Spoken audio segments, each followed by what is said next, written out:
நம்ம எந்த அளவுக்கு கஷ்டப்படுறோமோ அந்த அளவுக்கு தான் நமக்கு பலன் கிடைக்கும். அப்போ நமக்கு எவ்வளோ பலன், நமக்கு நிறைய பலன் வேணும்னா நிறைய கஷ்டப்படணும். அப்போ நம்ம கையில் தான் இருக்குது. நம்ம கஷ்டமே படாமல் நம்ம ஒரு வேலை செய்கிறோன்னா கண்டிப்பாக அதுக்குரிய பலனும் பெருசாக கிடைக்கிது. அதனால் எந்த அளவுக்கு நம்ம கஷ்டப்படுறோமோ அந்த அளவுக்கு தான் நமக்கு பலன் கிடைக்கும். அப்படின்னா நம்ம கையில் தான் இருக்குது. நமக்கு எவ்வளோ பலன் வேணும் அப்படிங்கிறது நம்ம கையில் தான் இருக்குது. அதனால் நல்லா கஷ்டப்படணும். அதிகாலையில் எழுந்திருக்கணும். 3 மணிக்கு 4 மணிக்கெல்லாம் எழுந்திருக்கணும். எழுந்து நம்ம நம்முடைய வேலைகளை ஆரம்பிக்கணும். சீக்கிரமாக படுத்துடணும். நைட்டு சீக்கிரமாக படுக்கிறது கூட கஷ்டம்தான். ஏன்னா இன்றைக்கி அப்படியே மொபைல் ஃபோன் பார்த்துக்கிட்டே இருக்கலாம் போலுக்கு தோணும். 10 மணிக்கு 11 மணி வரைக்கும் அப்படியே இழுத்துட்டு போயிடும் மொபைல் ஃபோன். அப்படி இருக்கும்போது நாம் சீக்கிரமாக படுத்து தூங்கணும். அப்போ தான் சீக்கிரமாக எழுந்திருக்க முடியும்.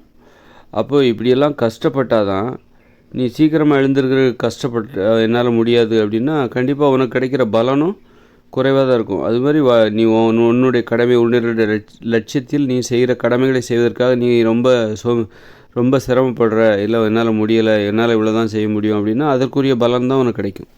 உனக்கு நிறைய பலன் வேணும்னா நிறைய கஷ்டப்படு. நிறைய கஷ்டப்பட்டால் தான் உனக்கு நிறைய பலன் கிடைக்கும். நிறைய பலன் கிடைக்கிறதும் கிடைக்காமல் போகிறதும் அது உன் கையில் தான் இருக்குது. அதனால் நிறைய பலன் விரும்புபவர்கள் நிறைய கஷ்டப்படணும். கஷ்டப்படுகிறதுக்கு கண்டிப்பாக உனக்கு பலன் கிடைக்கும்.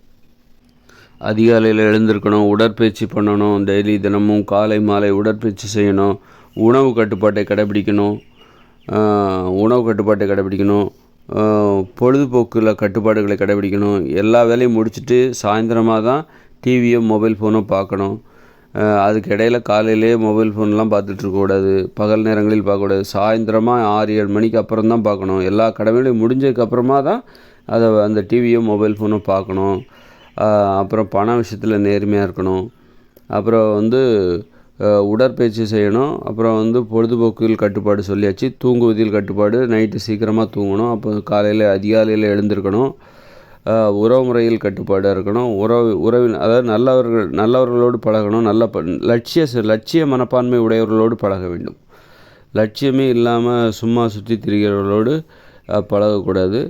அப்போ தான் இல்லைன்னா அதை தொற்று தான். நம்ம லட்சிய மனப்பான்மை உடையவர்களோடு பழகும்போது நமக்கும் அந்த லட்சிய மனப்பான்மை என்பது தூண்டுதல் ஏற்படும். நம் மூலமாக அவர்களுக்கும் தூண்டுதல் ஏற்படும். லட்சியமே இல்லாதவங்ககிட்ட பழகினா அவங்க மனநிலையும் அது போன்று தான் மாறும். அதனால் லட்சிய மனப்பான்மை உடையவர்களோடு பழக வேண்டும். இது போன்ற கட்டுப்பாடுகளை கடைபிடிப்பது கடினமாக இருக்கும். இந்த கட்டுப்பாடுகளெல்லாம் கடைபிடிப்பது கடினமாக இருக்கும். அந்த மாதிரி கஷ்டமாக இருக்கும். அந்த கஷ்டத்தை நீங்கள் பட்டிங்கன்னா உங்களுக்கு பலன் நிறைய கிடைக்கும். இதை கஷ்டமாக தான், ரொம்ப கஷ்டமாக இருக்கும். அந்த கஷ்டம் பட்டிங்கன்னா உங்களுக்கு நிறைய பலன் கிடைக்கும். இந்த கஷ்டத்தை படுறதுக்கு நீங்கள் என்னால் முடியாதுன்னு சொன்னீங்கன்னா உங்களுக்கு கிடைக்கிற பலன் கண்டிப்பாக முடியாதுன்னா கிடைக்காது. பலனே கிடைக்காது. நீங்கள் வாழ்க்கையில் உங்கள் லட்சியத்தில் தோற்று தான் போவீங்க. உங்கள் வாழ்க்கையில் லட்சியத்தில் ஜெயிக்கணும்னா இந்த 6 கட்டுப்பாடுகளையும் கடைபிடிக்கணும். கட்டுப்பாடுகளை கடைபிடித்து இது ஒரு கடினமான ஒரு நுழைவுத் தேர்வு, ஒரு சோதனை. இந்த சோதனையை தினம் அனுபவிக்கணும். அப்போ தான் நீங்கள் வாழ்க்கையில் உங்களுக்கு நிறைய பலன் கிடைக்கும். உங்கள் லட்சியத்தில் வெற்றி பெற்று நீங்கள் பேரும் புகழும் பெறுவீர்கள். 6 விதமான கட்டுப்பாடு என்னென்னா, உணவு கட்டுப்பாடு, உடற்பயிற்சி செய்வதில் கட்டுப்பாடு, காலை மாலை காலையில் ஒரு அரை மணி நேரம், மாலையில் ஒரு அரை மணி நேரம் உடற்பயிற்சி செய்யணும். யோகாசனம், இப்படி எந்த ஜிம்மில் ஒர்க் அவுட் எது வேணாலும் பண்ணலாம். உணவு கட்டுப்பாடு, தானிய உணவுகளை சாப்பிடக்கூடாது, மாமிச உணவுகளை சாப்பிடக்கூடாது, மீன் உணவுகள், முட்டை உணவுகள், பால் உணவுகளை சாப்பிடக்கூடாது. இதுதான் கட்டுப்பாடு. இதை தவிர்த்து விட்டு மீதமுள்ள உணவுகளை சாப்பிடலாம். உணவு கட்டுப்பாடு, உடற்பயிற்சி கட்டுப்பாடு, தூங்குவதில் கட்டுப்பாடு. இரவு 9 மணிக்கே தூங்கிவிட வேண்டும். 8:30க்கு படுத்தால் கூட இன்னும் நல்லது. இது தூங்குவதில் கட்டுப்பாடு. பொழுதுபோக்கு கட்டுப்பாடு அப்படின்னா எல்லா வேலையும் முடிச்சுட்டு தான் நீங்கள் டிவியோ மொபைல் ஃபோனோ பார்க்கணும். இது பொழுதுபோக்குவதில் உள்ள கட்டுப்பாடு. அப்புறம் பண விஷயத்தில் நேர்மையாக இருக்கணும். கடன் வாங்கினா உடனே கரெக்டாக திருப்பி கொடுக்கணும். வட்டியோடு கொடுக்கணும். உறவினர்களோ நண்பர்களோ வாங்கினீங்கன்னா, பெரிய தொகை எதாவது வாங்கினீங்கன்னா வட்டியோடு திருப்பி கொடுக்குற அந்த வழக்கத்தை வைத்துக்கொள்ள வேண்டும்.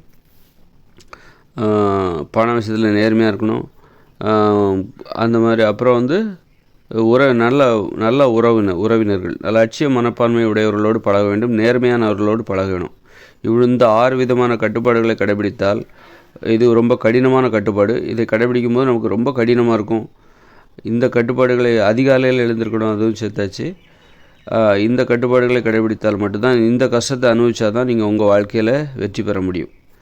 இந்த கட்டுப்பாடுகளை கடைபிடித்து உங்கள் வாழ்க்கையில் உள்ள லட்சியத்தை நோக்கி, அப்போ தான் உங்கள் லட்சியத்திலேயே நீங்கள் செயல்பட முடியும். ஒரு லட்சியவாதியாகவே அப்போ தான் இருக்க முடியும். இல்லாமல் எல்லார் மாதிரியும் இருந்துட்டு இட்லி பூரி பொங்கல் தோசையெல்லாம் தின்னுவிட்டு 7 மணிக்கு எழுந்திரிச்சிட்டு நைட்டு 10-11 மணி வரைக்கும் மொபைல் ஃபோன் பார்த்துட்டு சும்மா நல்ல நண்பர்களோ கெட்ட நண்பர்களோ சும்மா யார்கிட்ட வேணாலும் பழகிட்டு, அப்போ உங்களால் கண்டிப்பாக வெற்றி பெறவே முடியாது. உங்களுக்கு நிறைய பலன் கிடைக்காது. அதனால் நமக்கு என்ன கிடைக்கணுங்கிறத நாம் தான் முடிவு பண்ணுறோம். நமக்கு எவ்வளோ கிடைக்கும், எவ்வளோ பலன் கிடைக்கும் வாழ்க்கையில், நம்ம லட்சியத்தில் எந்த அளவுக்கு நம்ம வெற்றி பெறுவோம், எவ்வளோ நன்மை கிடைக்கும், எவ்வளோ பலன் கிடைக்குங்கிறது நம்ம கையில் தான் இருக்குது. அதனால்